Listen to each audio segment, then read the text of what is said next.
Shakedown. It's the Almost Aviation Twin Otter and we're going to go flying.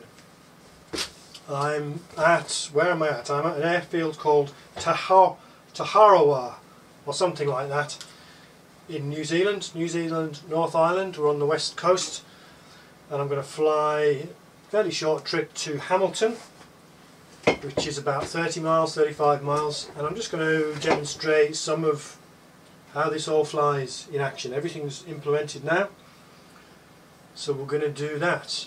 It's a nice day. We're looking out over the ocean, sky's clear, very little wind, nothing to worry about, and so we're going to start her up. We're going to do things by the checklist. We're not going to do the whole checklist. Let's presume this is not the first flight of the day, so we're not going to do all the run-up checks and so on. We're just going to do the red checks basically.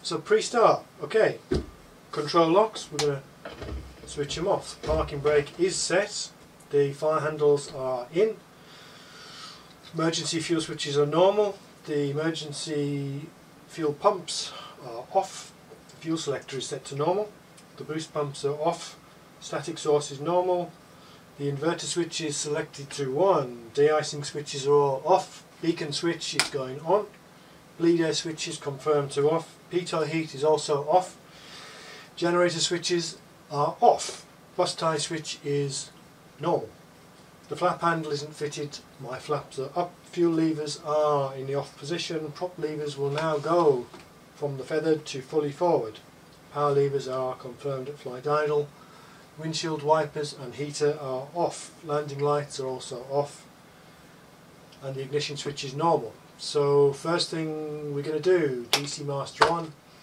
and then DC source to battery. Everything comes to life.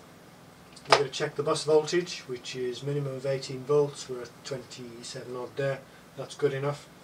Caution lights, if you watch all the caution lights when I press the test button, they'll come on. Do that a couple of times so you can see it. Fire bell, fire test, and fire bell mute switch off.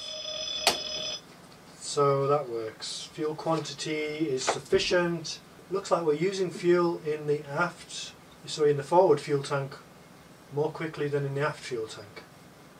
Not sure why that is, but we've got plenty of fuel and the indicators are working if you watch them there.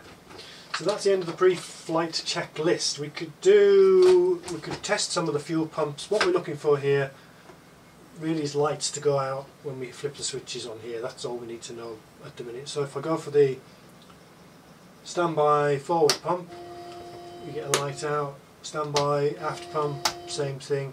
We can test the regular forward boost pump. Again, we get a light goes out, and the aft one, same thing. So that's all the tests we're going to do for now.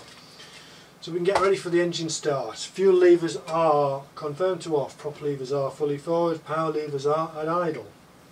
We're going to put the boost pumps on and then we go for the start switch, push it to the right. We're looking for a minimum of 12% on the gas generator RPM, then we can put fuel in when it lights. If we don't wait for that 12% we'll get a hot start and probably an engine fire. Same for the left, let it go comfortably past 12, 14, 15, put in the fuel, there it goes.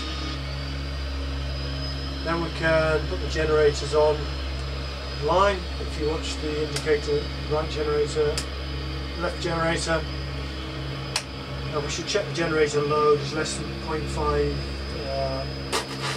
amps, I think that's amps. Altimeter we've set, we don't have a pressure setting but it's pretty much at sea level. I've given it 100 feet there. So we can put the radios on, DME, ADF. Now as soon as we put the ADF on, if I go to the timer function you'll see we've got it's counting up. That's basically going to give us a elapsed time for the whole of the flight. That's quite handy. GPS on. Now I've cheated out because I've been playing already, I've already set it, I'll do it again. I've got direct to, we're going to go to Hamilton NZHN, so if I put enter, activate yes, zoomed quite fine. No. Zoomed in as far as we can go there. Right. So we're going where we are at the moment is we're here on this little headland. Well, we're not on the headland, but we're just below it, to Horrower, and we're going to go up here to Hamilton. So what can we do? We can set up the Hamilton ATIS on the radio. So Hamilton ATIS we're going to need soon is 128.6. So 128.52575.6.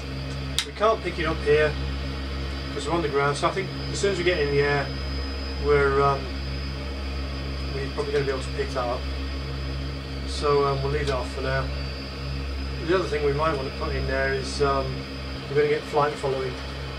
We'll do that when we get in the air.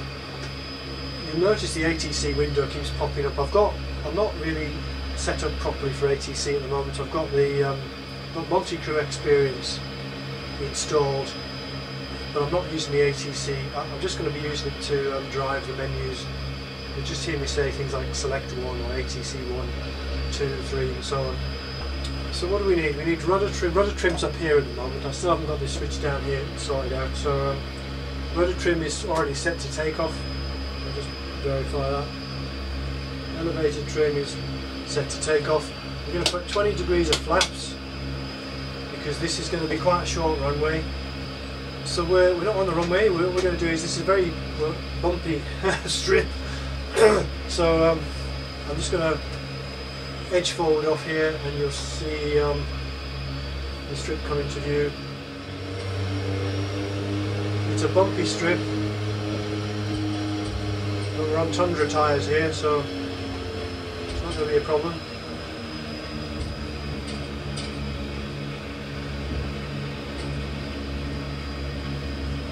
I think we've got a slight downhill, but in fact this strip's in a kind of a dip, so I think it's downhill from either end. Is how it looks. Steer around that last bump there, I think.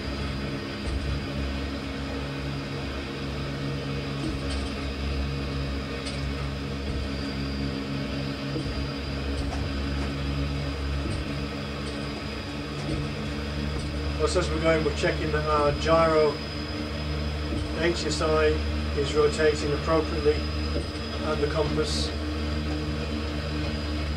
So this is just about the runway threshold. Make sure we're in the centre line. Alright, that'll do. I'm going to stop here. Okay, so before takeoff checks, we've got the trim tab set, flaps are 20 degrees, flight instruments are set, radios are set, prop levers are fully forward, auto feather is on. Engine instruments are looking green. Bleed air is required, de-icing is required. We want the strobe light on, we want the landing lights on, and caution lights all good except for the erratic pressure, which is what the bleed air would do. Runway and heading is appropriate. Last thing we're going to do is we're going to, because we've set a direct to course on the GPS, that's telling us we need to steer 038 degrees.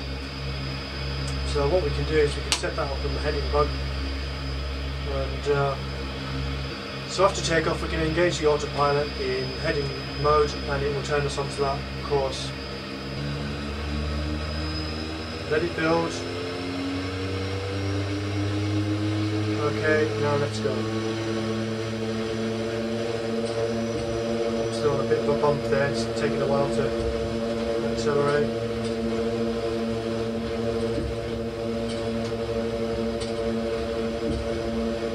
I don't know what's going on there. Okay, so we're going to come back a little bit on the power. After takeoff checklist, we're going to get the flaps in stages. We're going to turn off the auto feather arm, we're going to turn the landing lights off, we're going to take off the rudder trim.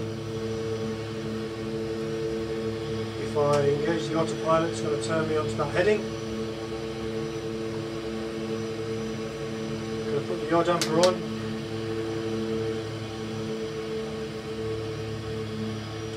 And then we can pretty much sit back and enjoy the ride.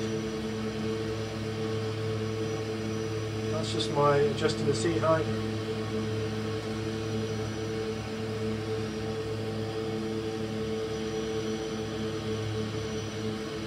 Coming back on the props a little bit too.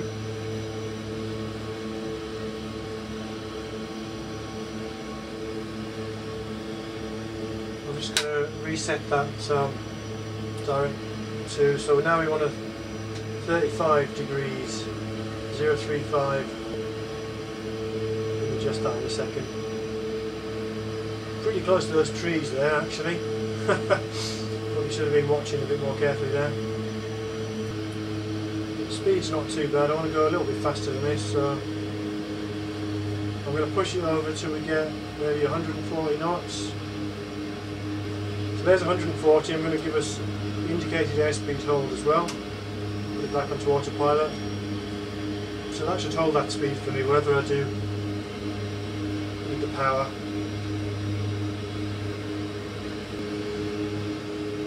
So we're flying to Hamilton direct on the GPS, but I think what else we can do is looking on my map here, and I have to thank my friend Jeff in New Zealand for sending me these maps free of charge. These are real Kiwi maps, and so I can read off what I need to about Hamilton here. So there's a VOR at on 114.0, so if we're going to dial that in on the nav 114, what did I say? 0.0. Oops.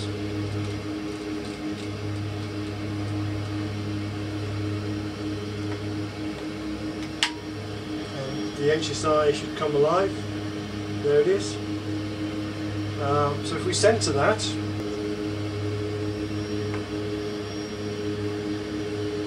that pretty much is flying us direct to the VOR, which is just north of the field. What we're doing, so what I'm doing is really just to give you an alternative. Instead of flying on the GPS using the heading hold function, I'm going to use the nav hold function. You see the nav lights come on here. So now it's not flying on the heading bug anymore, it's going to fly to that VOR. That's the altitude alert, 1,000 feet before the set altitude. So we're going to leave the we're going to keep monitoring the GPS, that's our standby really, but we're actually flying to the VOR, and we're on the 03, well actually to tell us here, well, the 214 radial. Got a bit of cloud up since I was out here earlier, so hopefully the visibility is not going to be too affected. We're still going up, we're at 2,700 feet. I don't know, I might let it punch through this cloud. Not strictly legal if we were staying VFR, but it might look quite nice from the top. That VOR I've just set incidentally has a DME as well. I don't know why we're not getting the distance on the DME radio. I'm presuming that follows nav 1, although it's got a frequency of its own on there. I'll have to look that up. But actually, if you could see over here on my left, the SciTech panel has got the DME readout, and it's got 26.8, 0.7, 0.6, 0.5. So that's reading out successfully, and it matches pretty much what the GPS distance is saying to the field. We'll just passing 5,000 feet, we're just going hopefully straight through that cloud.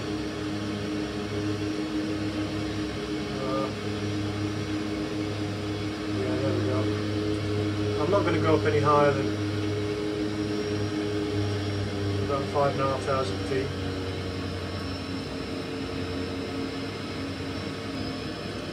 Oh, what we should have done is, of course, we should have contacted air traffic control for flight following. Christchurch approach, I should have got this off the map, but I can't see where to read off the map, but I'll just read it, I'll just cheat by getting off the flight sim ATC 123.8. In fact, we'll listen to the ATC at Hamilton first, so got that on the standby.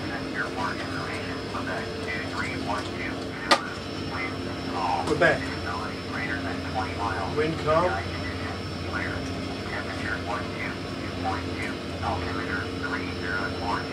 3042.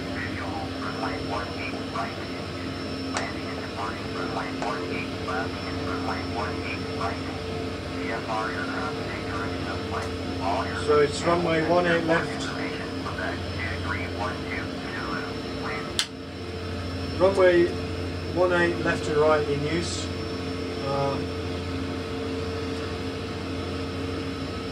And no wind, so that's going to be an easy enough landing.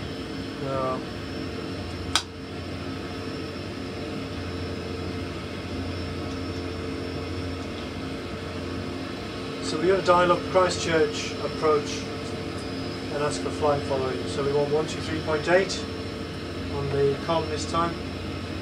123. Christchurch approach to Avalon, Charlie Golf, Charlie Juliet, disguise to Avalon, Twin Otter, 14 miles southwest of Hamilton, request flight following. Avalon, Charlie Golf, Charlie Juliet, Christchurch approach, squad 5247. 5247. Avalon, Charlie Juliet, radar contact 13 miles southwest of Hamilton, 7,300, altimeter 3042. 3042, acknowledge, ATC 1. Copy, Avalon, Charlie Juliet. I've gone up much higher than intended, yeah, while I was blabbering. So we've only got 11 miles to run. Right, we're back. We've lost unknown amount of time because the cameras both switched off. But we're on the downwind for Hamilton. We're on a long extended downwind because we're too high. 5,300 feet at the minute.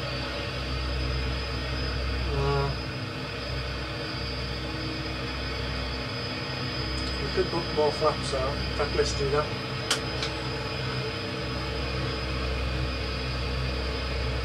Put all the flaps out, we'll probably go down a lot faster.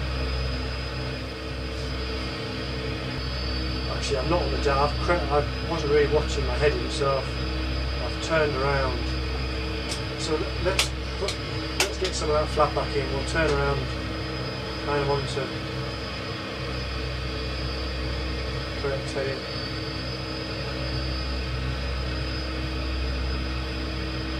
Visibility's really gone down since I started.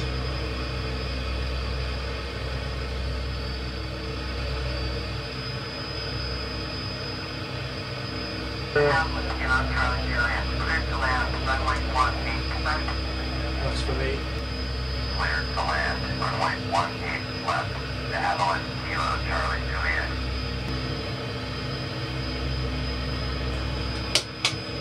More flaps.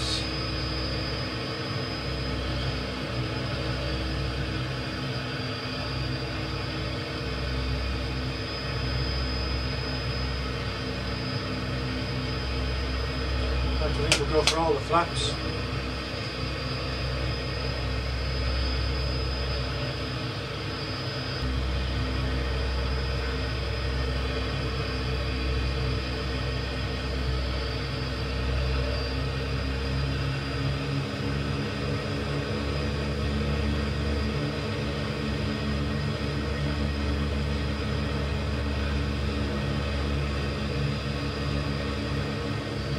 the VOR right there.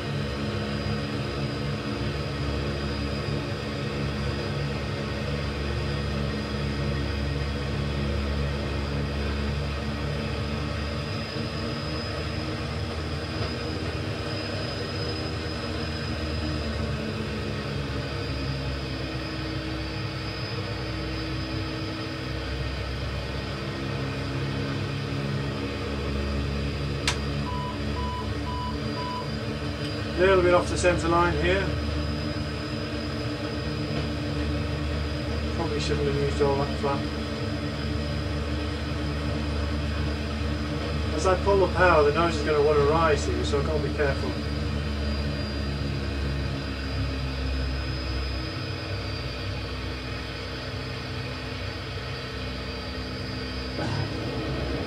Not a very soft touchdown. You don't really need reverse. Well, actually, there's a taxiway there. We could have gone with reverse.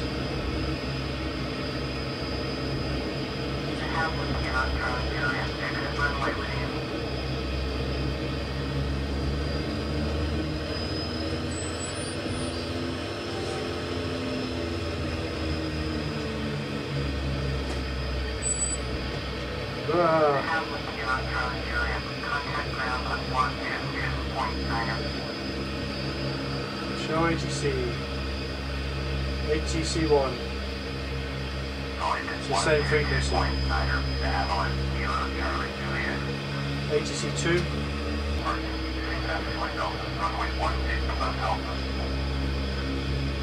ATC1.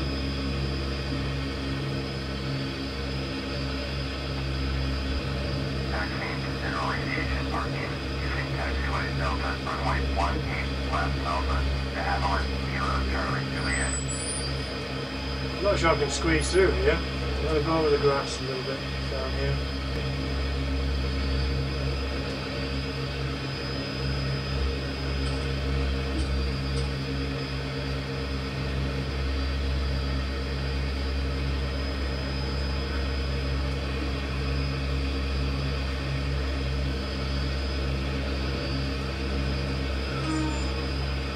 Probably a bit too close to that guy there, but never mind. Close ATC. Alright, we're done. After landing, I should have put the flaps up already. Lead air left and right are off. De-icing, landing lights off. Strobe off. Transponder, we can't switch that off. Trim tabs reset. The rudder's trim. And shutdown check. Parking brake on. Radios, DME off, ADF off, GPS off. Power levers are at idle. Top levers need to be feathered.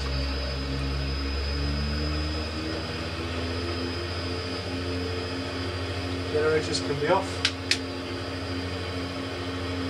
Fuel levers off. Boost pumps off. Lights off. External battery switch off. Master off. Control box on.